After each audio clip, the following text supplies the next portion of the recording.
When people talk about evaluating AI systems, they often mean very different things. In this video, we're going to clarify what evals actually are, why they exist, and how they differ from traditional testing. So let's get into what an eval is. An evaluation, or eval, is a way of measuring how well a model's output matches the behavior that you're seeking out. That is to say, whether the answer was good, useful, appropriate, and aligned with your goals. This distinction matters because most real AI features are not crashes, they're subtle quality failures.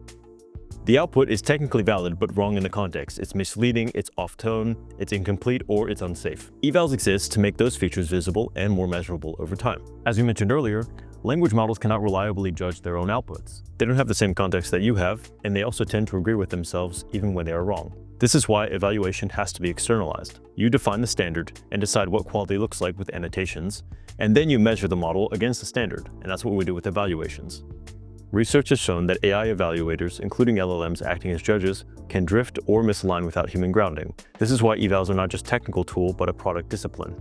There are three main types of evals, and the type of eval that you're going to use is going to depend on the situation.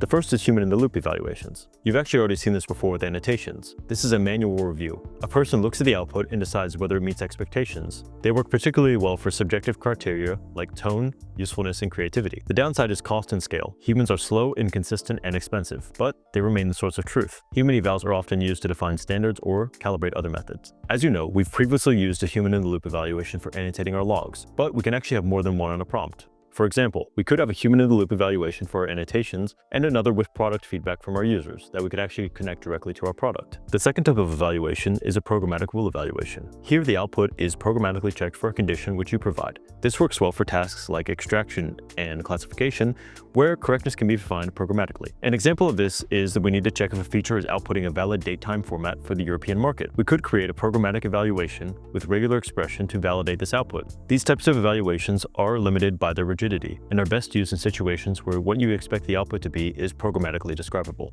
The third type of evaluation are LLM-as-Judge evaluations. In this approach, another model evaluates the output. You give it a rubric and ask it to score or grade the response. This is useful for criteria that are hard to encode in rules, like clarity or coherence. It also scales much better than human review, but of course has to be well designed as a prompt does to make sure that it's detecting what you want it to detect. These evals have the same shortcomings that AI features have.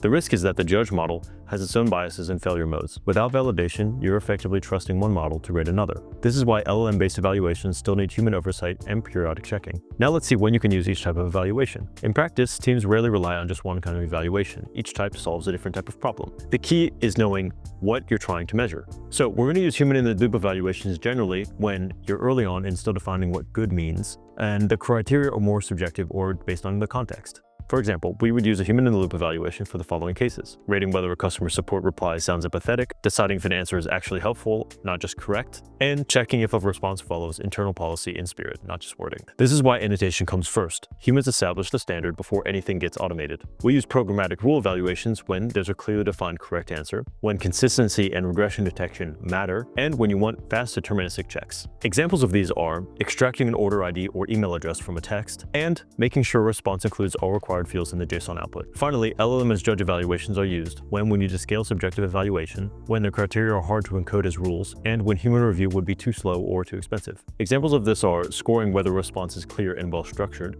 checking if an answer stays on topic, and finally, evaluating correctness against a rubric. That would be, did the answer address all parts of the question? LLM judges are powerful, but they must be grounded in human-defined criteria and periodically audited. Evals give you a way to scientifically track the development of issues within your AI system.